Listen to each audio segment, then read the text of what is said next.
चलिए दोस्तों, कैसे हैं आप लोग।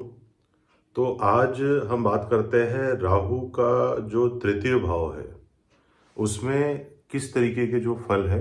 यदि आपकी जो कुंडली है उसमें जो राहु देव है यदि वह तृतीय भाव में अर्थात तीसरे भाव में मौजूद है तो उसके आपको किस तरीके के जो परिणाम है वह प्राप्त हो सकते हैं। तो जैसे कि हम पहले भी चर्चा कर चुके हैं कि जो राहु होते हैं उनके क्या क्या कारकत्व होते हैं। तो जो राहु होता है वह भेष बदलने में माहिर होता है। राहु एक धोखा होता है, राहु विष होता है। इन्फेक्शन को हम राहु कहते हैं। बहुत बड़ी जो चतुराई होती है जो पॉलिटिक्स में रखती है उसे हम राहु कहते हैं। जितना भी इंटरनेट का जाल है वह राहु के अंतर्गत आता है। जो डीप रिसर्च होती है वह राहु के अंतर्गत आती है।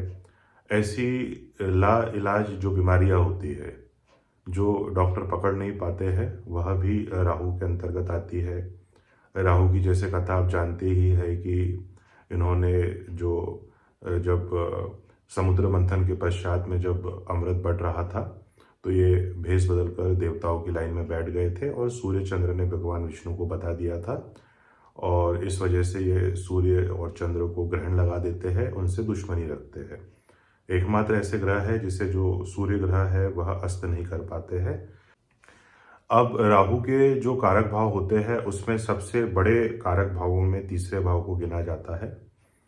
जो तीसरा भाव होता है वह हमारे बाहुबल का होता है। हमारा जो एक तरीके से जो कंधा होता है, बाहुबल होता है, वह राहु है तीसरे भाव में स्थित होने के बाद में। तीसरा भाव जो होता है वह आपके छोटे जो सिबलिंग्स होता है, छोटे भाई बहनों का होता है। तीसरा जो भाव होता है वह आपके साहस का, आपके पराक्रम का, आपकी छोटी यात्राओं का होता है। तीसरा भाव जो होता है वह आपका जो पुरुषार्थ है वह दर्शाता है। अब चूंकि तीसरे भाव से हम पुरुषार्थ देखते हैं तो तीसरे भाव में यदि किसी भी व्यक्ति की कुंडली में शुभ ग्रह या सौम्य ग्रह अर्थात गुरु, शुक्र, चंद्र विराजमान है तो वह जो व्यक्ति होता है वह बहुत अधिक पुरुषार्थ कर नहीं पाता है, क्योंकि चूंकि यह कलयुग है तो यहाँ पर यदि आपको अपना कोई लक्ष्य प्राप्त करना है तो आपको उस चीज़ को छीनना पड़ेगा। आप सोचिए कि कोई लाके आपकी झोली में वो चीज़ डाल दे तो वैसा होना संभव नहीं है। तो तीसरे भाव में जो राहु उपस्थित होता है वह व्यक्ति को अत्यधिक जो पराक्रमी है वह बनाता है। उसका जो साहस होता है, उसका जो पराक्रम होता है, उसकी जो किसी चीज़ को पाने के लिए जो मेहनत होती है वह अतुलनीय होती है। तीसरे भाव में इवन अगर नीच का राहु भी बैठा है तो भी वह आपको ज़बरदस्त से ज़बरदस्त सफलता जो है वह दिलवा सकता है।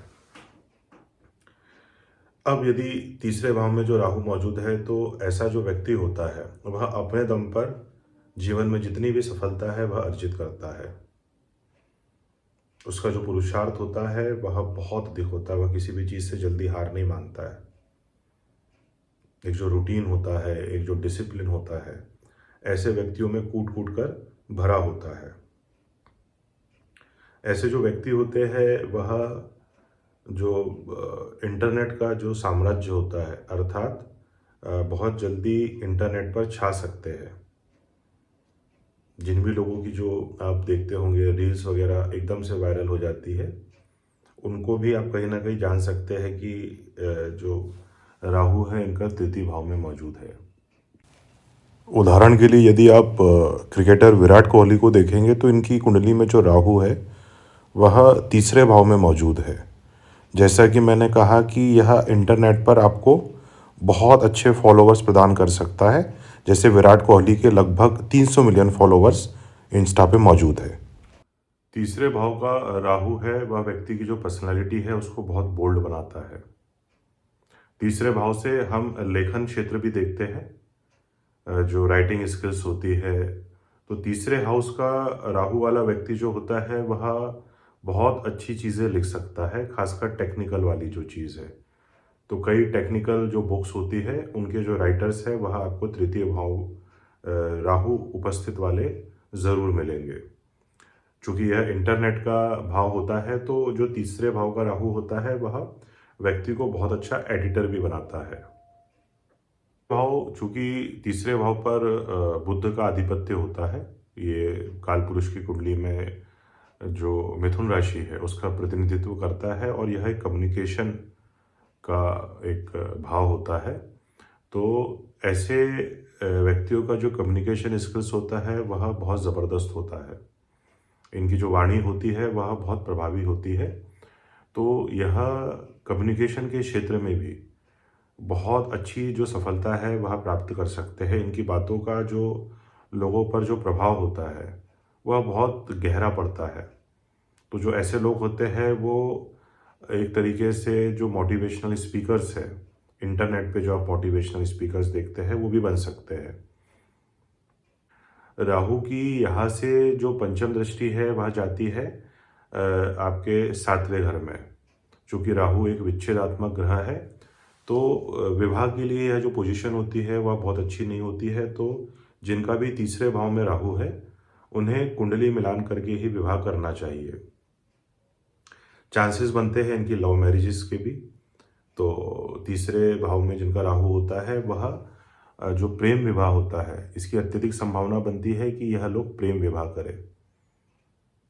इनको किसी भी व्यक्ति के साथ पार्टनरशिप नहीं करनी चाहिए। अगर ये कोई बिजनेस करते हैं तो ये कोशिश करे कि यह जो बिजनेस है यह खुद अपने नाम पर ही करे, क्योंकि चूंकि 7वें भाव से हम लोग पार्टनरशिप भी देखते हैं तो यह चांसेस बनता है कि जिनका तृतीय भाव में राहु है उनके जो बिजनेस पार्टनर्स हैं उनके साथ उनकी जो एक सोच है, एक थिंकिंग है, क्योंकि तीसरे भाव राहु वाला बहुत एग्रेसिव होता है और चूंकि वह बहुत माइंडेड होता है तो सामने वाले व्यक्ति के साथ इनके मतभेद हो सकते हैं। राहु की यहाँ से जो सप्तम दृष्टि है वह जाती है भाग्य भाव पर। तो राहु जो है वह भाग्य में बहुत तेजी से वृद्धि करते हैं। आपका जो भाग्य है वह आपका साथ देता है और जो धार्मिक यात्राएं होती है, तीसरे भाव का राहु जो होता है वह व्यक्ति को धार्मिक यात्राएं करवाता है। व्यक्ति एक तरीके से धार्मिक यात्राएं पसंद करता है, उसे धर्म स्थानों पर घूमना पसंद होता है। कहीं ना कहीं तृतीय भाव का जो राहु होता है वह पिता के सुख में थोड़ी सी कमी कर सकता है। पिता के साथ मतभेद या मनभेद हो सकता है, क्योंकि जो 9th हाउस है वह आपके पिता का होता है। ऐसे व्यक्ति यदि देवी स्थानों पर दर्शन करने के लिए जाते हैं तो उन्हें बहुत अच्छा जो लाभ है वह प्राप्त हो सकता है। भैरव बाबा के दर्शन करने भी यदि तृतीय भाव के राहु वाले जाते हैं भैरव मंदिर में तो यह भी उन्हें बहुत अच्छा जो लाभ है वह दे सकता है। राहु की यहाँ से जो 9वीं दृष्टि है वह जाती है 11th हाउस पे, जो कि लाभ का और इच्छा पूर्ति का स्थान होता है। तो तीसरे भाव के राहु वाले जो लोग होते हैं उनकी जो ये 18 साल का राहु की महादशा होती है यदि किसी व्यक्ति की आती है तो वह व्यक्ति इस समय में अत्यधिक तरक्की करता है। उसकी जितनी भी इच्छाएं हैं उसके पूर्ण होने की संभावना बनती है। वह किसी भी क्षेत्र में हाथ डाले, अपने बाहुबल अपने पराक्रम से वहाँ पर वह सफलता अर्जित करना लगभग तय, आप ऐसा मान के चलिए कि यह व्यक्ति सफल होगा ही होगा। क्योंकि तीसरे घर में, छठे घर में, 10वें घर में और 11वें घर में यह राहु की बेस्ट पोजीशंस है। इसमें भी तीसरा घर और जो छठा घर होता है इसे राहु के लिए सबसे बेस्ट कहा जाता है। इस भाव में यदि हम उपायों की बातचीत करें तो यदि राहु जो है वह आपकी कुंडली में कारक ग्रह है तो आप कहीं ना कहीं जो गोमेद रत्न होता है वह अपनी मध्यमा उंगली में धारण कर सकते हैं। राहु के बीज मंत्रों का जाप कर सकते हैं आप। भगवान शिव की आराधना, क्योंकि जो राहु देव होते हैं उनके लिए भगवान शिव की आराधना की जाती है, तो आप भगवान शिव के मंदिर में जाएं, बहुत अच्छा उपाय है। राहु यहाँ पे किसी भी अवस्था में हो, मेरे अनुभव में जो है कि राहु यहाँ पे आपको अच्छा ही फल देगा। नवमास में एक बार स्थिति आप और चेक करिए, थोड़े से फल उससे कम हो सकते हैं, लाभ वाले जो फल है। राहु के लिए आप और उपाय कर सकते हैं कि जो अपना टॉयलेट होता है उसे हमेशा साफ सुथरा रखिए, किचन में गंदगी ना होने दीजिए। जो आपका नैऋत्य कोण होता है अर्थात दक्षिण पश्चिम जो दिशा होती है आपके घर की, उसे आप हमेशा साफ सुथरा रखिए। और वहाँ पर जो मंदिर का स्थान है उसे ना रखें। मंदिर हमेशा ईशान कोण पर होना चाहिए। राहु आपके दादा का कारक होता है, तो आपके जो दादा होते हैं उनकी आप हमेशा सेवा करिए, उनका आशीर्वाद लीजिए। आपकी दादा की उम्र के जो लोग होते हैं उनका आशीर्वाद लीजिए। यह राहु के बहुत अच्छे उपाय है। यदि आपको हमारा वीडियो पसंद आया हो तो आप हमारे चैनल को सब्सक्राइब करें, इस वीडियो को लाइक करें। होती है ऐसे ही किसी वीडियो में आपके साथ फिर से मुलाकात। धन्यवाद।